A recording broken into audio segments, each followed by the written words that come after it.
Pessoal, muito prazer. Então, eu sou a professora Andressa, eu sou o professor Rogério.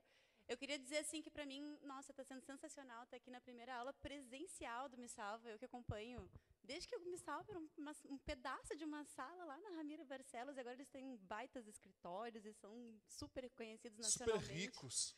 Super milionários. E é sensacional assim poder ver o crescimento do curso. Então, parabéns a todos. E parabéns a vocês que estão aqui, estudaram com a gente esse tempo inteiro. Obrigada pela confiança na gente, obrigada pela confiança no nosso curso online. Né? E vamos tentar fazer o nosso melhor aqui, né, Rogério? Isso aí, pessoal, faço minhas as palavras da Andressa e a gente vai procurar dar para vocês o filé do filé da prova de biologia da URGS. Começando com esse raio-x maravilhoso da sequência das 25 questões que caíram desde 2012 até 2016. Essa é a primeira parte até a questão número 13. Então, começa da 1 a 13 e as colunas são os anos das provas. Tá? O que a gente vê, obviamente, aí? Que existe uma cara conservadora e que não vai mudar para esse ano das questões de biologia que vão cair na prova. Então, provavelmente, a não ser que realmente aconteça uma coisa muito imprevisível, vai começar com citologia o ano de 2017. Tá? Então, são 5 ou 6 questões de citologia, uma prova que vai abranger bem todo o conteúdo, vai cair membrana plasmática, vai cair organelas citoplasmáticas, vai cair DNA, mitose e meiose, vai cair organelas energéticas, fotossíntese e respiração. Depois nós temos um bloco ali que varia entre fisiologia humana, histologia e microbiologia, com pitadas de taxonomia aqui em 2015 e 2016. Depois vem o bloco das botânicas e zoologias. Pode passar a próxima folha, por favor.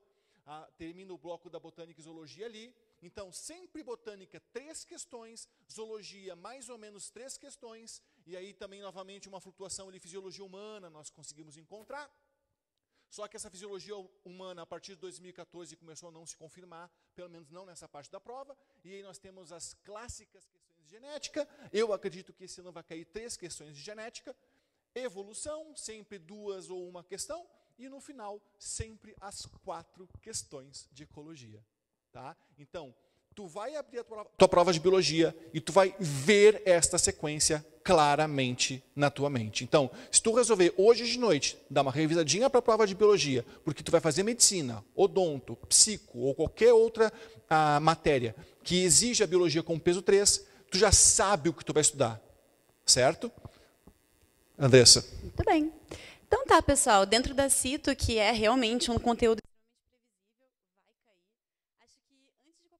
vocês precisam saber discernir que célula é de que tipo. Né? Por exemplo, células procarióticas diferem de células eucarióticas pela presença do núcleo. Né? Células animais diferem de células vegetais pela presença de parede celular, de uma organela especialzona, que é o cloroplasto. E aqui vocês conseguem ver que esse é um esquema realmente feito de célula animal. Porque não aparece ali a parede celular, vegetais é de celulose. Importante lembrar também a composição bioquímica das paredes celulares, né? Vegetal é de celulose. Bactéria, quem é que lembra o que é? Alguém falou? Peptidoglicano, muito bem. E fungos. O que é dos fungos? Adorei o coral, gente. Muito bem, quitina, excelente. Parabéns. Então, olha só. Célula animal não tem parede celular, mas ela tem sim um envoltório citoplasmático, que é o glicocálice, feito por alguns carboidratos também.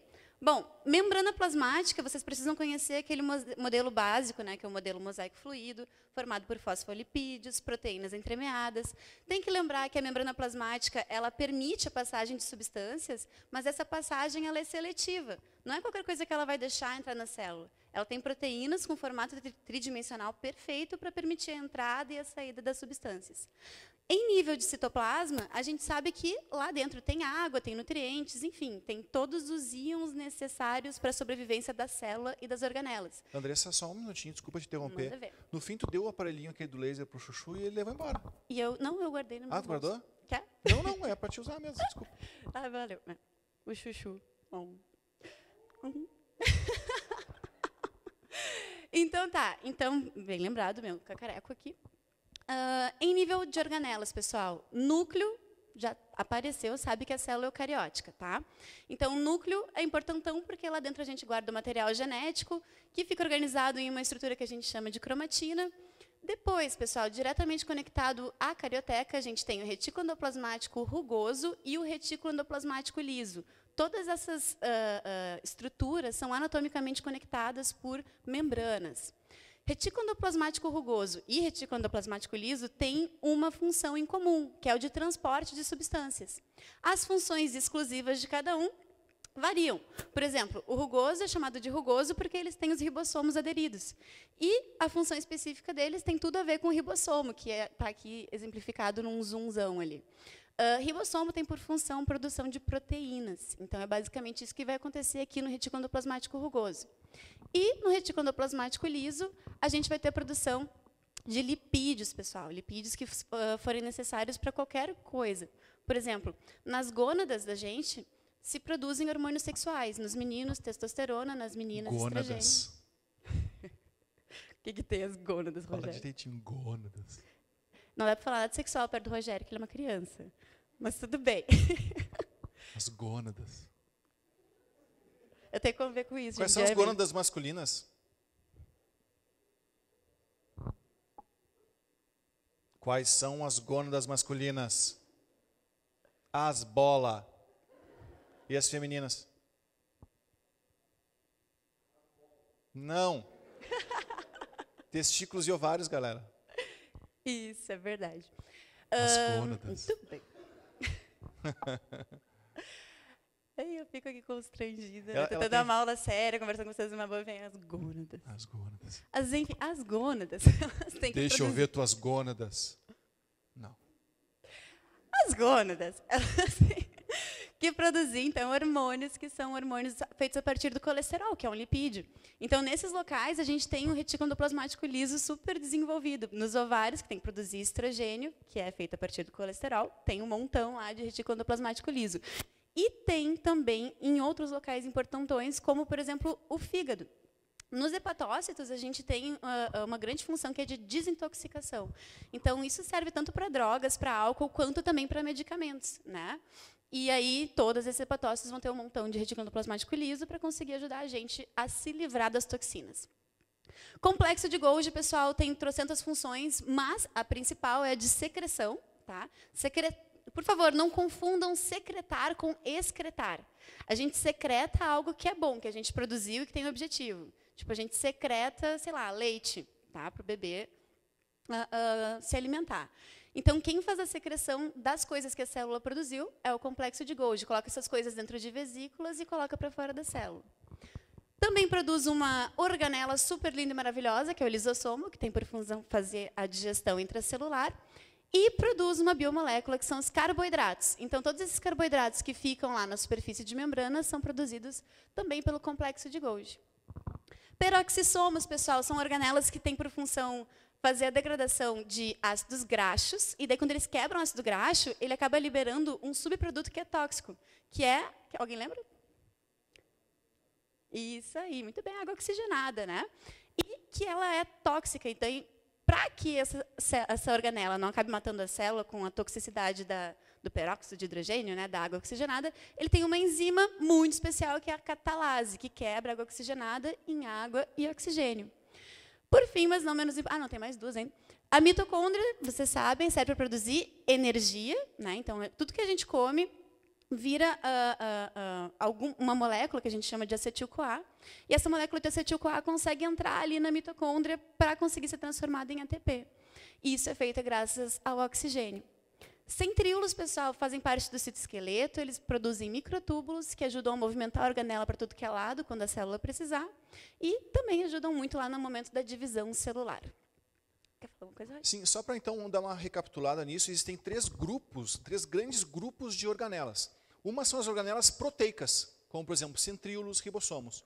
Outras são as organelas de origem membranosa, que são o resultado de uma invaginação da membrana plasmática e que formou todas as organelas que possuem membrana, como, por exemplo, o próprio núcleo, através da carioteca, retículo endoplasmático liso, rugoso, Golgi, lisossomo, peroxissomo, todas elas são membranosas. E, por último, as organelas que têm origem endossimbiótica, que são as organelas energéticas, que são mitocôndria e plastos. Vocês não podem esquecer que essas duas organelas, mitocôndria e plasto, são endossimbióticas por quê? Porque, segundo os cientistas, a teoria foi de que tanto plastos quanto mitocôndrias foram incorporadas por uma célula e, a partir daí, viveram em simbiose, em harmonia. Tanto é verdade que cada uma dessas organelas, mitocôndrias e plastos, possuem material genético e possuem poder de autoduplicação e 2 camadas de membrana. Beleza? É isso. Muito bem. Legal lembrar também que bactérias não têm organelas membranosas. Como os procariotos deram origem aos eucariotos por um processo de expansão de membrana plasmática, essas organelas têm membrana justamente porque, como o Rogério falou para vocês, elas foram originadas por esse processo de expansão de membrana. Bactérias que se mantiveram nesse estágio mais primitivo, elas não têm essas organelas membranosas. Então, a única organela que as bactérias têm, na maioria dos casos, né, são os centríola não tem, tá? Ribossomos, tá, pessoal? Bom, eu estou passando aqui. Passa o slide para mim, por favor. Passa o slide para mim, por favor. Por favor. Então tá. Divisão celular, pessoal. Bom, vocês sabem que tem trocentos milhões de fases, né? Prófase, metáfase, anáfase, telófase e citocinese. E a gente não vai ficar aqui revisando o que acontece em cada uma, mas sim os aspectos gerais que são realmente os mais significativos. No momento da mitose, pessoal, a célula faz mitose porque ela quer simplesmente produzir mais células idênticas a ela, né? Então, uma célula se divide em 2, 2 em 4, 4 em 8, aquela coisa toda, e sempre as células filhas vão ter exatamente o mesmo número de cromossomos que a célula mãe, né? Porque antes de conseguir se dividir, ela duplica o material genético. Então, cada célula filha vai ter a mesma quantidade de material genético dentro dos seus núcleos. Já na meiose, olha o nome dela, meio, né? Meiose é um processo que reduz a quantidade, né, de material genético à metade. E, para fazer isso, ela precisa de 2 etapas. A primeira etapa a gente chama de etapa reducional, porque é nessa etapa que a gente separa os cromossomos homólogos.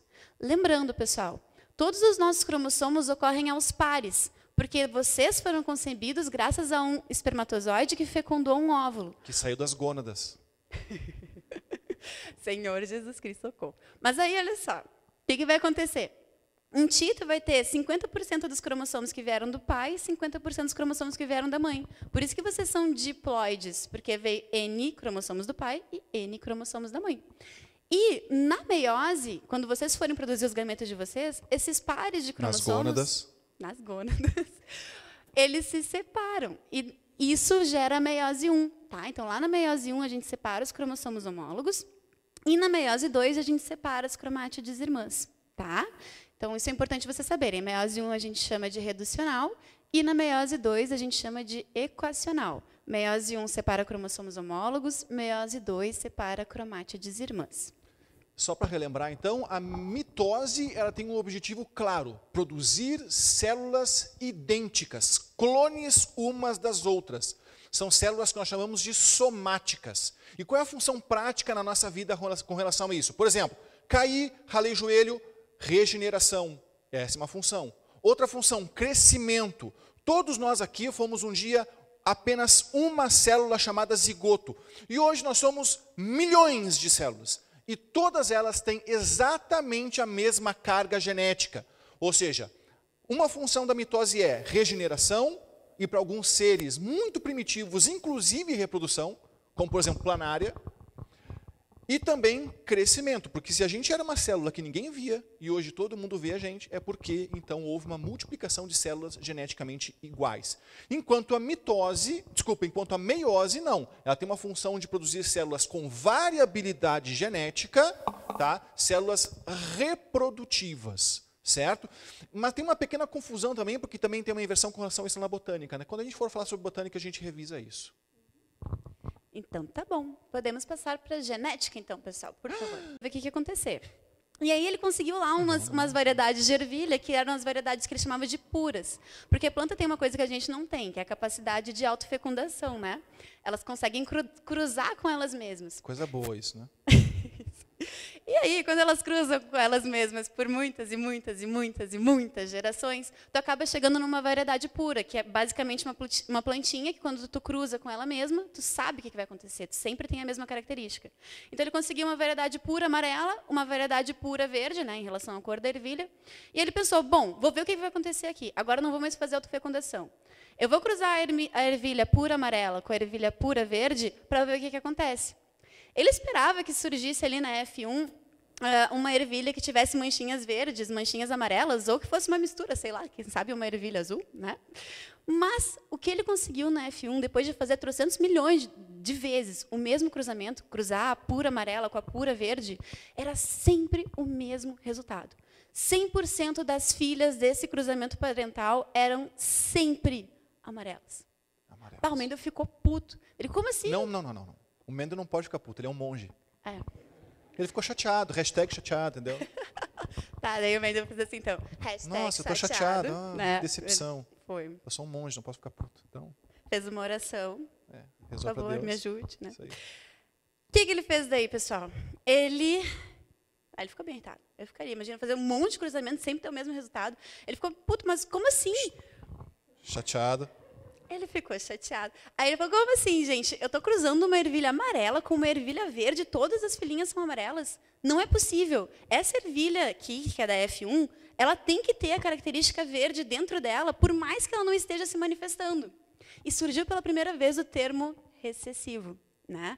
Então, essa característica verde ela deve ser recessiva em relação à amarela, que deve ser dominante. Eu tenho certeza que, por mais que ela não esteja se manifestando, ela está aqui dentro dessa ervilha. E eu vou provar isso. E eu vou conseguir uma geração F2, uma família 2, a partir da autofecundação dessa daqui. Eu vou fazer ela cruzar com ela mesma e vou ver o que acontece.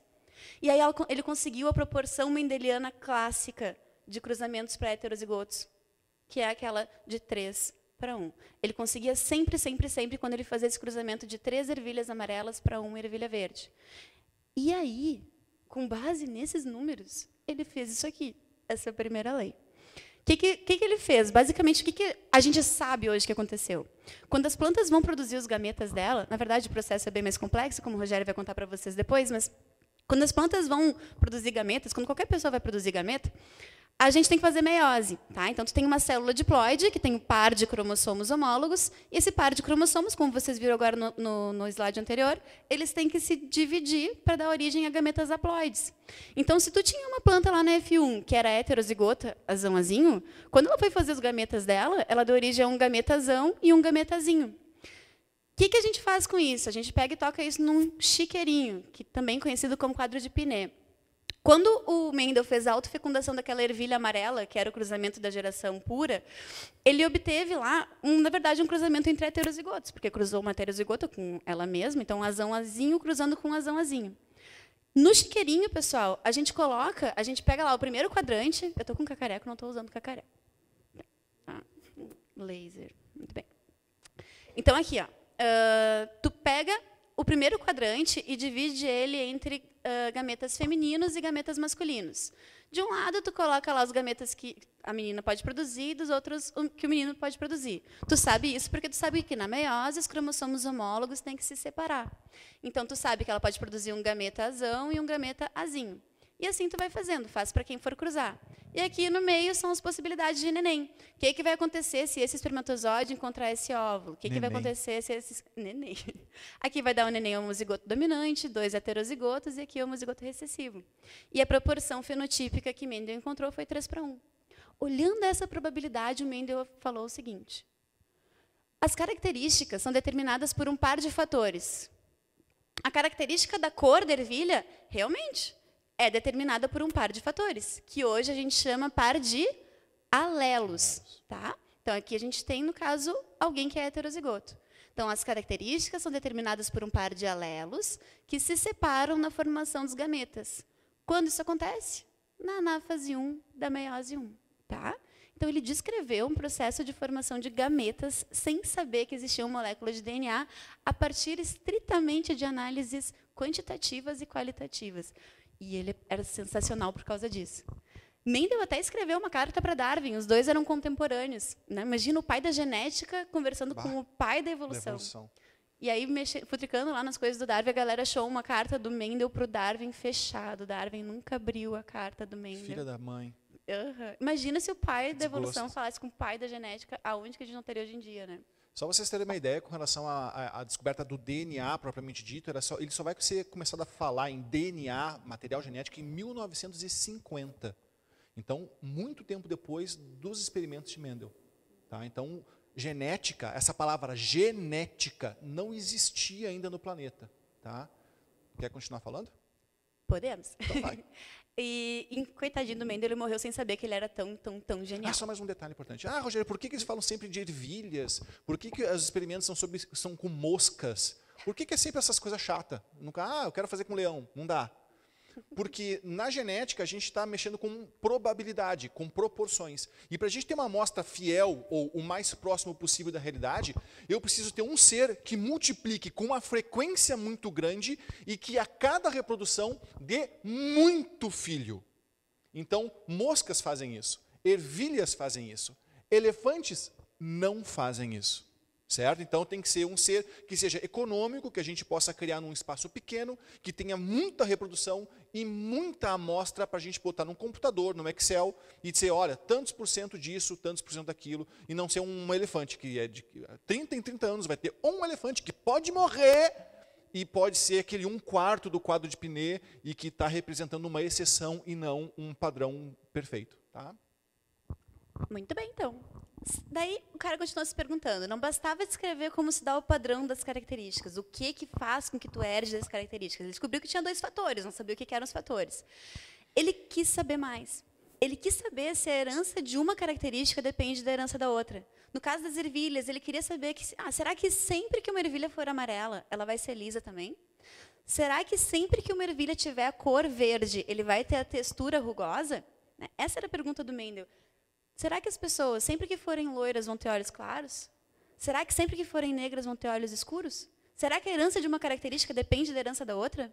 Foi Mendel lá para as ervilhas de novo, porque também, de novo, não podia cruzar pessoas, né? Nem elefantes.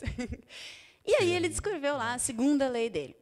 O par de fatores responsável por uma característica segrega-se independentemente do par de fatores responsável por outra característica. E aí surge aquele monstro que é o chiqueirão. Basicamente, agora, pessoal, a gente vai estar falando de 2 genes, por isso que o quadro de Pinet aumenta. Tá? Então, agora a gente está falando assim, de um par de fatores, ou seja, um par de alelos, que é responsável pela característica cor, e um par de alelos que é responsável pela característica textura.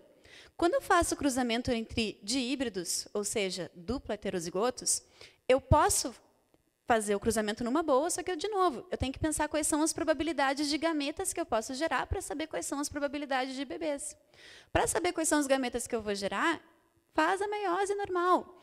A única regra da meiose é, tu tem que separar os cromossomos homólogos. Então, quando essa célula daqui for fazer a divisão dela lá, ela tem que separar o Azão do Azinho e tem que separar o Bzão do Bzinho. Então, essas aqui são 2 possibilidades de gameta que tu sabe que esse genótipo aqui pode produzir. Só que tu sabe que também existia outra possibilidade. A regra é, separa cromossomos homólogos. Tu manda o Azão para uma célula ou o Azinho para outra. E, da mesma maneira que o Bzão veio para essa célula, ele poderia ter ido para outra. Então, tu poderia ter feito gameta Azão Bzinho e Azinho Bzão. Existem 4 possibilidades de gameta para alguém que é dihíbrido. E essas 4 possibilidades de gameta tu coloca aqui em cima. E aí faz os bebês, né? O que vai acontecer se Azão, Bzão, né? O espermatozoide, Azão, Bzão, fecundar o óvulo, Azão, Bzão. Nesse caso, o pólen, né? O grão de pólen fecundar a oosfera. Daí Azão, Bzão, Bzão vai dar aqui uma planta amarela e lisa. Fazendo o chiqueirão, tu vai descobrir a probabilidade do que o Mendel descobriu, que ele achou 9 amarelas e lisas, para 3 amarelas e rugosas, para 3 verdes e lisas, para 1 verde e rugosa. Pergunto para vocês, a herança da cor depende da herança da textura? Sim ou não? Muito bem, porque eu descobri aqui que eu tenho aqueles que se misturam. Né? Eu tenho aqui a amarela e rugosa e aqui é verde e lisa. Né? Então, a partir dos números, de novo, Mendel e sua genialidade fizeram a segunda lei. O par de alelos responsável por uma característica separa-se de maneira independente do par de alelos responsável pela outra característica, porque a única regra da meiose realmente é separar os cromossomos homólogos. Tudo bem, pessoal? Tranquilão?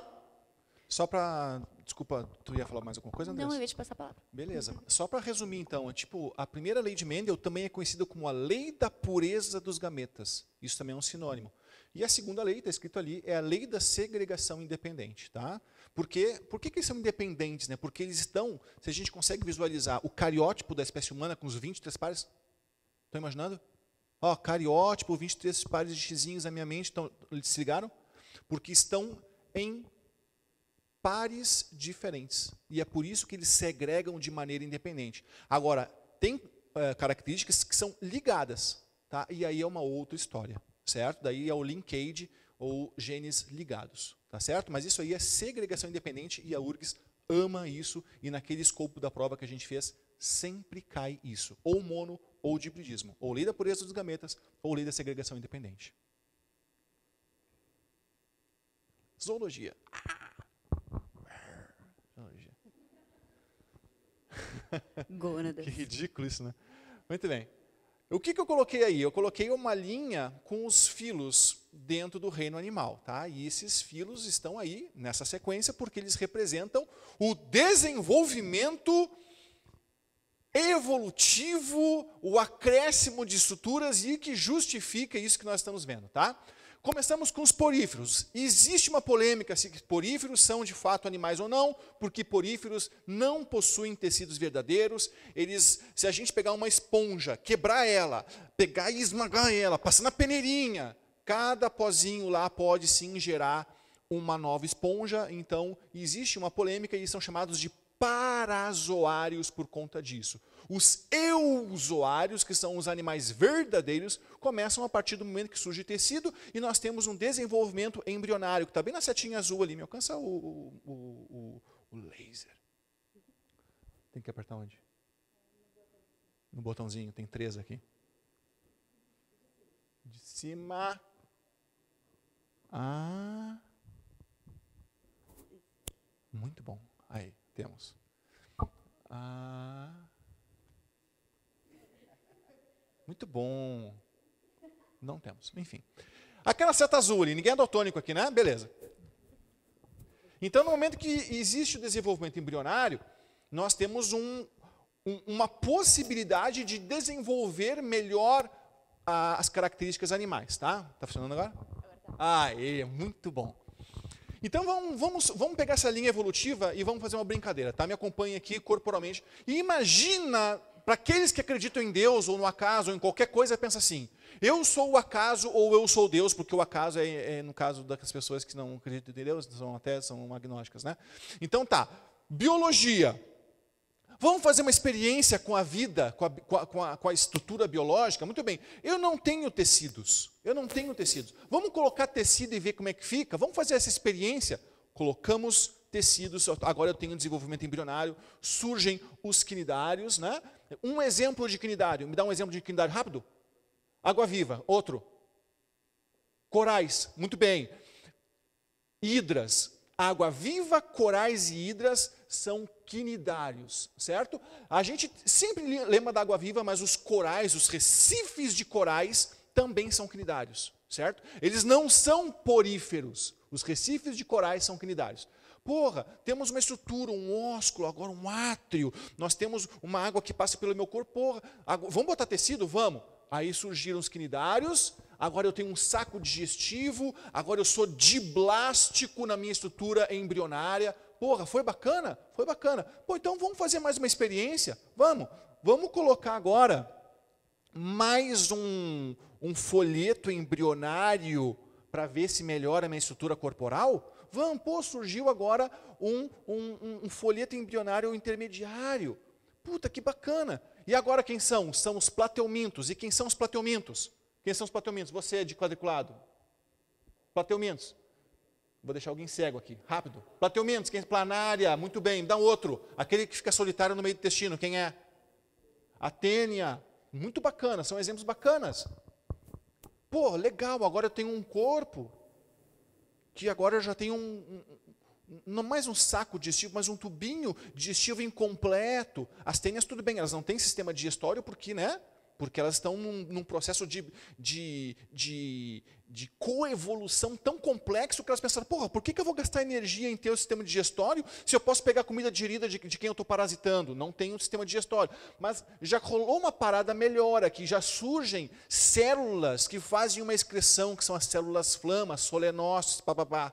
Pô, bacana. Então significa que esse folheto embrionário aqui, que veio a mais do diblástico e triblástico, já me deu um grau de complexidade melhor. Show de bola. Vamos fazer mais uma experiência? Vamos botar uma cavidade nessa história ainda não totalmente revestida pela mesoderme. Vamos fazer uma que está parcialmente revestida pela mesoderme. Surgiu o pseudoceloma, e aí nós temos os nematelmintos, e já deu um puta salto de grau de complexidade corporal animal. Agora nós temos aqui os vermes cilíndricos. Exemplo de verme cilíndrico, rápido, alguém? Lombriga, muito bom, é o carro-chefe da história. Lombriga é a garota propaganda desse filo. Ela bomba dentro da gente. É legal a lombriga, né? Aí a criança está deitada, ela passa da... É legal. Para mim é top of mind da nojeira, assim, da doença. Assim, né? Mas aí nós temos vermes cilíndricos e o tubo digestivo já começa a ficar mais bacaninha. Eu já tenho um sistema em H, sistema excretor, já vai aumentando o grau de complexidade, eu já tenho dimorfismo sexual. A coisa começa a surgir de uma maneira melhor. Aí surge o celoma. Aí nós temos um salto aqui de vermes cilíndricos para moluscos. Caceta, velho. E quem não souber me dizer exemplo de molusco, meu, te mata. Come Coca-Cola e depois toma Coca-Cola, toma aquela pílula de mentos e morre.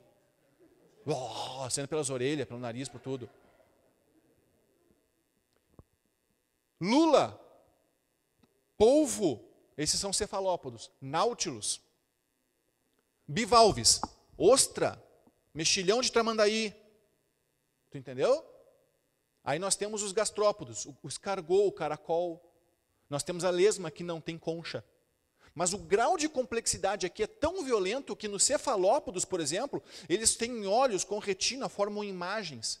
Eles têm lá as rádulas, eles têm um sistema digestório. Os cefalópodos, que são os moluscos mais complexos, eles têm sistema circulatório fechado. Então o grau de complexidade, quando surge o celoma, ele explode no corpo de todos esses animais. E aí começa a perfumaria. Surge a metamerização. Para muitos antigos, há pouco tempo atrás, na real, os moluscos vinham antes de anelídeos, depois de anelídeos, os anelídeos vinham depois. Mas se descobriu que a metamerização é um aperfeiçoamento. E aí nós temos um corpo bem segmentado, clássico. Os irudíneos, que são as sanguessugas, os oligoquetas e os poliquetas. Oligoquetas, as minhocas. As nereis são as poliquetas, aquelas marinhas. Quetas são cerdas. Há quetas sem cerdas, oligo poucas, poliquetas muitas. Aí nós temos uma metamerização, e um exemplo dessa metamerização está no sistema nervoso e excretor. Não se esqueçam disso. Tá? Mais adiante, os artrópodos e a urgues ama artrópodos. Não tem um ano que não caia artrópodos em prova, e toda a riqueza que, talvez o mais, em quantidade eles são já o maior, no grau de diversidade. Olha, tem artrópodo em tudo que é lugar. Tem artrópodo voando, tem no subsolo, tem no solo, tem na água, tem em tudo que é lugar. Artrópodos, tudo que é lugar. E em um grau de diversidade, eles formam sociedades, colônias. Eles são incríveis na sua diversidade, enfim, na sua... Entenderam, né? E aí nós temos, então, um exoesqueleto. Não se esqueçam que esse exoesqueleto, por ser externo, ele tem que haver uma muda, que nós chamamos de equidise. Enfim, corpo de insetos, né? Cabeça, tórax, abdômen, 3 pares de pata, 1 par de antenas. Crustáceos, 4 pares de patas ou mais, 2 pares de antenas, cefalotórax. Aracnídeos, ausência de antenas, 4 pares de patas, cefalotórax e abdômen. Quilópodos e diplópodos, eles são a perfumaria, né? São aqueles que são as lacraias e são as Maria Café. Maria Café é o exemplo mais fofinho que eu encontrei, veio na minha cabeça. Piolho de cobra, tu quer dizer? É piolho de cobra. Piolho de cobra. Então nós temos quilópodos e diplópodos. Não se esqueçam que os quilópodos, eles têm uma aparência muito mais bélica. São mais agressivos, picam, são venenosos. Né? Eles têm quilíceras. E os diplópodos, não, eles são mais redondinhos. Tu toca num, ele se enrola, se protege, cagalhão. Tá? Não faz nada. E eles são geralmente os quilópodos, então, predadores, carnívoros, onívoros, né? Porque predam e comem de tudo. E os diplópodos são mais herbívoros ou também detritívoros, de comer matéria morta, em especial folhas. Rapidamente aqui, equinodermas e cordados, por que eles estão no final da linha, né? Pô, Rogério, como é que uma estrela do mar vai ser mais complexa que uma abelha, que forma uma sociedade que voa, que pica, que tem um olhão grande, olho composto? Como é que vai ser? Por conta dessa palavra aqui, ó, dessa alteração de protostômios para deuterostômios dentro do processo de desenvolvimento do embrião. O blastóporo, até aqui, dava origem à boca, agora passou a dar origem ao... E isso faz toda a diferença no desenvolvimento. Equinodermas, nós temos aquele sistema aquífero. Esqueci o nome, Andressa. Eu estava viajando. Oi? Eu estava viajando. Estava viajando. O sistema aquífero, o nome? Rápido. Sistema ambulacral. Ambulacral, obrigado. Era só para ver se ela estava atenta. E nós temos os cordados, né, que nós estamos incluídos dentro. E aqui são os 4 critérios para sermos cordados. Notocorda em alguma fase da nossa vida, porque sim, existem cordados que são invertebrados. Eu estou falando de cordado, eu não estou falando de vertebrado, porque nem todo cordado, a notocorda vai dar a substituição lá para a vértebra. Então existem cordados invertebrados, como por exemplo as assídeas negras ou azeitonas do mar, mas em algum momento da vida tem notocorda, tem fendas branquiais, cauda e tubo nervoso dorsal. Nós todos, nesses momentos da vida, nós tivemos isso. Quando eu estava vendo a minha filha na barriga da minha mulher, que não é ela tinha no início do seu processo uma caudinha lá, um rabítio. Todo mundo imaginou o que eu estou vendo, né? Na minha cabeça que eu vi a minha filha, rabítio, tá. Tubo nervoso dorsal e fendas branquiais. Só que as fendas branquiais em nós, que agora já estamos desenvolvidos, se transformou nos ossículos internos do nosso ouvido. Certo, mano? Próximo slide, rapidamente. Botânica. Muito legal, amo botânica. Briófitas, pteridófitas, gímenos e anjos. Fase dominante, gametófito. Gametófito produz gametas ou esporos? Gametas, muito obrigado pela resposta. Acontece uma inversão da fase dominante. Pteridófitas já são, então, a fase adulta, esporófito. E esporófito produz gametas ou esporos. Aquilo que eu falei de células reprodutivas, de gametas, de gônadas, que a gente estava brincando, é porque a variabilidade na reprodução da botânica não é através de meiose. Tá? É através da mitose. Certo, mano? Aqui, as células reprodutivas não são os gametas, são os esporos. Tá? É uma meiose espórica, certo?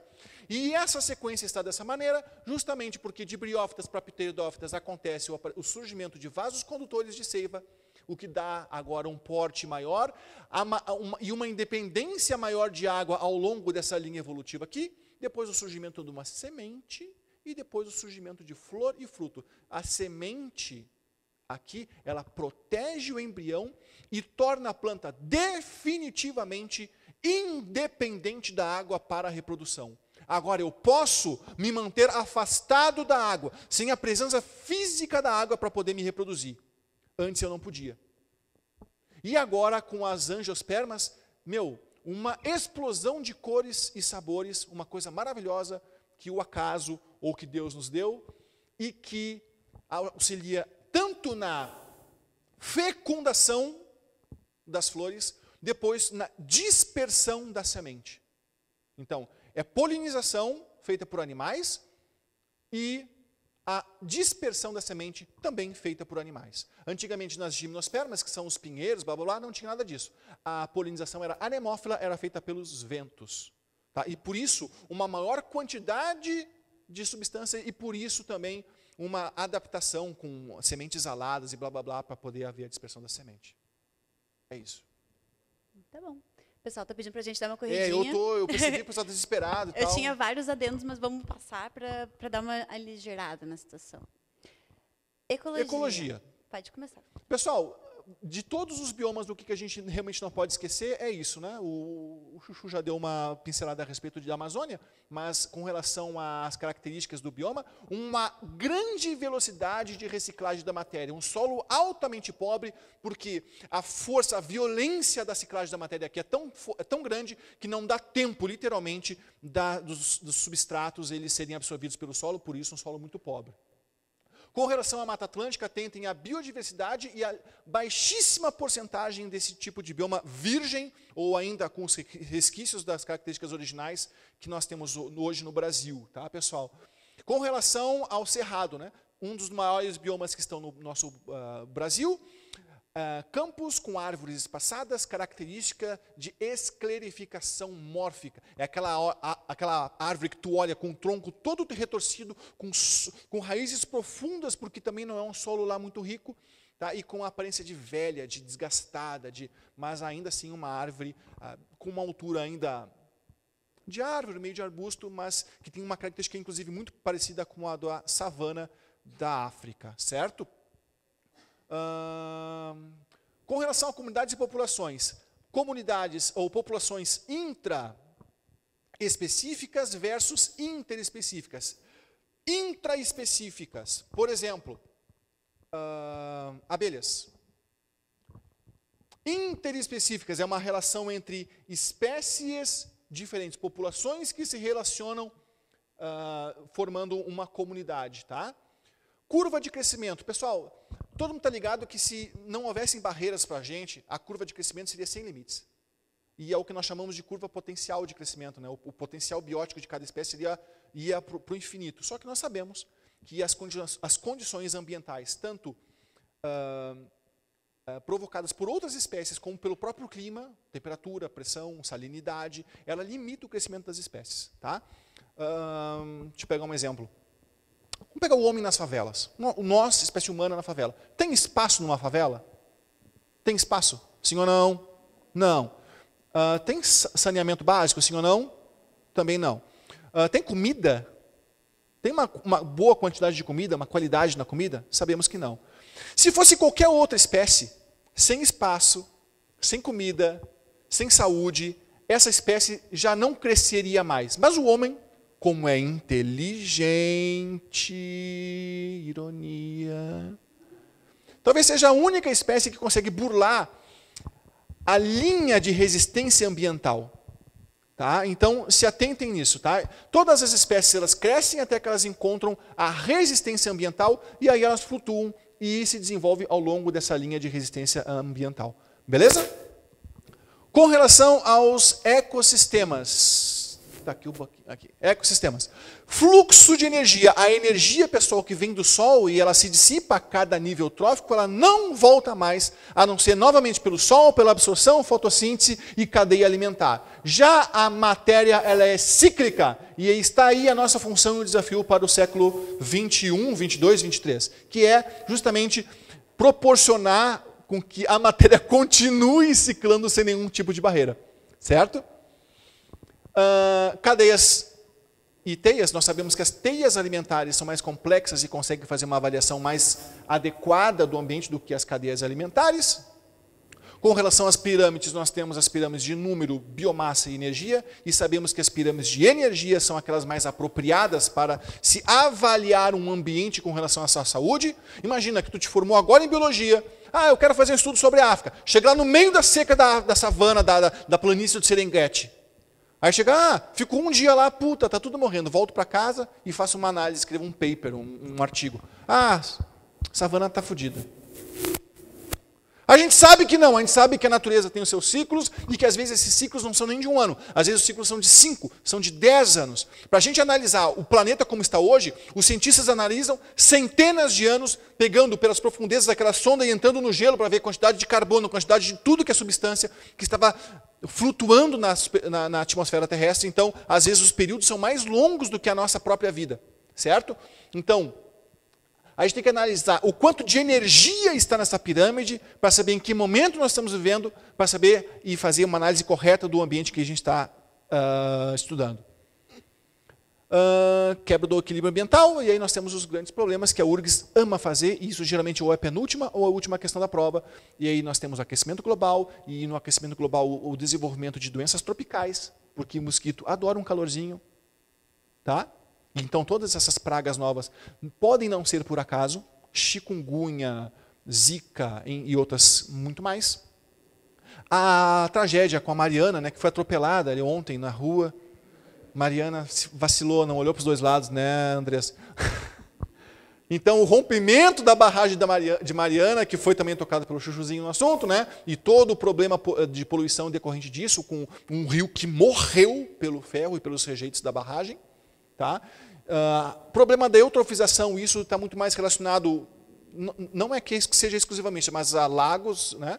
Com relação ao aumento desenfreado das substâncias orgânicas, muitas vezes o lixo, o esgoto das casas, né? Aumento de substância orgânica, multiplicação de seres detritívoros, anaeróbicos, e aí a morte do rio, do lago, enfim. Perda de habitat, isso é uma consequência do que a gente está vendo. O desmatamento, o plantation, estão invadindo a Amazônia para criar gado, e a gente sabe que o solo é pobre. Então, isso faz com que haja perda de habitat, e perda de habitat é perda de biodiversidade, entre outras coisitas más. Espécies exóticas, o que é uma espécie exótica? Né? Que exótica. Não, espécie exótica é toda aquela espécie que não faz parte daquele lugar e que foi introduzida. Eu vou dar um exemplo clássico para vocês. A Austrália, acreditem, na Austrália tem canguru, na Austrália tem canguru, o que mais que é exótico lá na Austrália? Canguru. Canguru, tem... Não, mas tem outros lá. Tem canguru... Mas não tem gato na Austrália. Acreditem, o gato não faz parte da Austrália. E o homem adora gato. E no momento que se introduziu o gato chegou lá na Austrália e pensou, caralho, que legal. Não existia nenhum predador natural para gato. Os bichos olharam para o gato e pararam, o que é isso? Eu sou um gato. Então o gato é um excelente predador e ele não encontrou barreira para o seu crescimento. E isso, ou seja, a introdução de uma espécie exótica, seja animal, seja vegetal, seja bactéria, seja protozoário, acaba causando um desequilíbrio muito forte nisso, certo? E a gestão do lixo, né, pessoal? Tá? Sobre isso não vou chover no molhado, então é importante a gente, claro, fazer a nossa coleta seletiva, é importante que essa coleta seletiva vá para um aterro sanitário, para que não perfure os nossos solos e entre com todo o churume dentro dos lençóis freáticos. É isso. Próximo. Muito bem. Essa é a girafa da galinha pintadinha. Pior que é verdade. Eu tinha que desenhar uma girafinha para falar do Sr. Lamarck, né, para vocês. Lá e aí... na casa da galinha pintadinha. Da piada interna de mamães e papais, que vem muita galinha pintadinha todos os dias. Essa é a girafa da galinha pintadinha, que é fácil de desenhar, daí por isso que eu desenhei para vocês. Mas, olha só. Para falar de evolução, gente, essa é uma pergunta que o homem sempre se fez, né? Quem veio antes, ovo ou a galinha, como as coisas aconteceram, como é que elas estão aqui, por que a girafa tem esse pescoção, né? O primeiro grande cientista a pensar em evolução, a pensar em adaptação, foi Jean-Baptiste Lamarck. O Lamarck era um cara assim sensacional, era um cara revolucionário, porque em 1800 e bolinhas, ele foi o primeiro cara a perceber que se a girafa não tivesse aquele pescoção comprido, ela não conseguiria se alimentar, porque onde ela mora, lá nas savanas africanas, a comida fica restrita a locais muito, muito, muito altos. Então, se ela tivesse o pescoço médio, o pescoço curto, ela morreria. Beleza, ele foi o primeiro cientista a perceber a questão da adaptação. O grande problema do Lamarck foi a maneira pela qual ele tentou explicar isso daí. E ele desenvolveu para isso duas leis. A lei do uso do desuso e a lei da transmissão das características adquiridas. É bonitinho se tu for parar para pensar o que o Lamarck pensou. Porque olha só que bonitinho. O que o Lamarck pensou? Lá no início da história lá das savanas africanas, provavelmente todas as girafinhas tinham o pescoço curto. Conforme o ambiente foi ficando um pouquinho mais árido e foi acontecendo um processo de savanização um pouco mais intenso, a comida foi ficando restrita a árvores muito altas. E com isso, olha que amor, as girafinhas foram tentando que esticar os seus pescoços e conforme elas esticavam o pescoço foi se desenvolvendo, ficando um pouco mais comprido e aí ela conseguiu comer o que ela tinha que comer. Por que eu digo que isso é um amorzinho? Porque Darwin não explicaria essa adaptação do pescoço comprido da mesma maneira. Darwin desenvolveu não, né? Ele explicou para a gente como é que acontece a seleção natural. A seleção natural diz o seguinte, curto e grosso, se tu não é adaptado, tu morre. Como é que o Darwin te explicaria o pescoção da girafa? Lá no início da história da savana africana, tu tinha girafas com diferentes tamanhos de pescoço. Aquelas que não alcançavam a comida, não comiam, ficavam com fome, morriam e não se reproduziam. Por isso, hoje, todas as girafas têm pescoço comprido. Porque aquelas que tinham pescoço mais longo foram cruzando entre si e foi essa característica que foi preservada. Duro, né? Ou tu tem, ou tu não tem. morre e pronto. Lamarck não. Tu pode vir a conseguir sobreviver se tu te esforçar muito, muito, muito, muito e desenvolver o pescoção, daí tu consegue. Que legal. Meio comer. Xuxa, né? Tudo que eu quiser. De cima, pois é. E aí, pessoal, o Lamarck, além dessa questão de falar, se tu te esforçar, o teu órgão se desenvolve. Isso até não é tão errado. A gente sabe que se a gente for para academia e for lá treinar os bíceps, a gente, né, fica forte. Vou me esforçar, meu órgão vai se desenvolver. Gente, olha só, conche nos autos. que é só ele tá falando bobagem, tá? Eu sou uma pessoa séria. Uma mulher de família. Depois me salva, demite a gente, Rogério. Nem todos problema. aqui são maiores de idade, Rogério. Né? Tua filha vai vir tu falando essas coisas, Rogério. Que eu quiser. Enfim. Se me salva, me demitir. Ai, meu Deus, de cima cabeça vai me dar. Então, os órgãos, vamos falar então de outras coisas. Estrutura, músculo, tá? Vai se desenvolver se tu utilizar muito ele. Vai pra academia, treina bastante, vai ficar com o bíceps grandão. Whey. Pergunta, Rogério. Se tu treinar um montão, ficar lá fortão, teu filho Show. vai nascer fortão também? Vai. Só que não. Nenê vai nascer sempre neném, vai nascer fofinho, gordinho, aquela coisa que a gente morde, deliciosa. A minha nasceu horrível. Porque, infelizmente... Cara de joelho mesmo, foi horrível. Porque, infelizmente, pessoal, assim, quanto mais a gente usa uma estrutura, mais ela pode se desenvolver, ou quanto menos a gente usa essa estrutura, talvez ela venha a se atrofiar. Porém, no entanto, todavia, contudo, não é porque a gente desenvolveu essa estrutura que os nossos filhos vão herdar essa estrutura desenvolvida. Então, o problema do Lamarck estava na lei da transmissão das características adquiridas, tá? Que, na verdade, hoje em dia tem uma nova ciência na biologia chamada epigenética, que estuda exceções a essa regra. Hoje a gente sabe que existem alguns genes que podem ser silenciados durante a nossa vida, em função de alguns hábitos de vida que a gente tem. E esses genes silenciados podem sim ser herdados pelos nossos filhos. Então, hoje em dia, a genética está meio que pedindo desculpas para Lamarck. Na verdade, está vendo se pede desculpas, para vendo como é que é meio essa transmissão dessas características adquiridas. Mas você sabe que, para algumas exceções, alguns genes, isso pode sim acontecer. Por isso, Lamarck não deve ser visto como um cientista que errou, tá, pessoal? Ele foi o primeiro grande cientista a falar em adaptação. Suas duas leis foram a lei do uso e do desuso ou a lei da transmissão das características adquiridas. Darwin veio dizer que não é bem assim. Não é só porque eu me esforcei que eu vou sobreviver e os meus filhos também vão. Se eu estou adaptado, eu sobrevivo. Então, ele tem que assumir uma ideia de que dentro de uma população original tu tem uma grande variabilidade genética e é em cima dessa variabilidade que a seleção natural atua. Inclusive, pessoal, é importante falar sobre neodarwinismo também. Porque na época de Darwin, ele também não se sabia o que era DNA. Acabei de falar para vocês que ele era contemporâneo lá do Mendel, então não se tinha a menor ideia do que era hereditariedade. Mas ele sabia que, numa população de seres vivos, os indivíduos eles eram diferentes entre si. E, pessoal, ele sabia que essa variação era relevante, né? E que é em cima dessas variações que são favoráveis ou não que a seleção natural vai atuar. Mas ele não sabia explicar de onde vinham essas variações.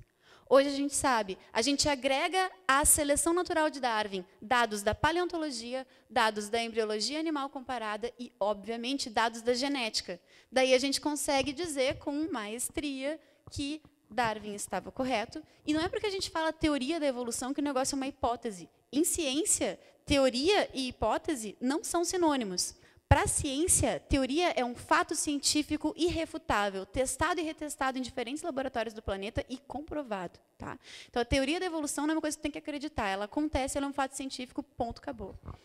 E o neodarwinismo é quando tu junta lá na seleção natural de Darwin todos esses novos dados que a ciência conseguiu construir até hoje.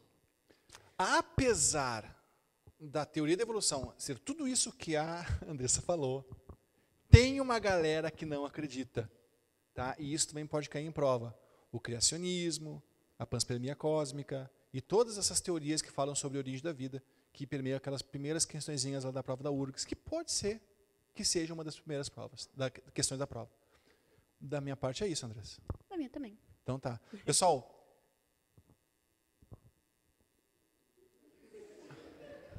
obrigado. Beijo, gente. Boa prova para vocês. Matem a pau.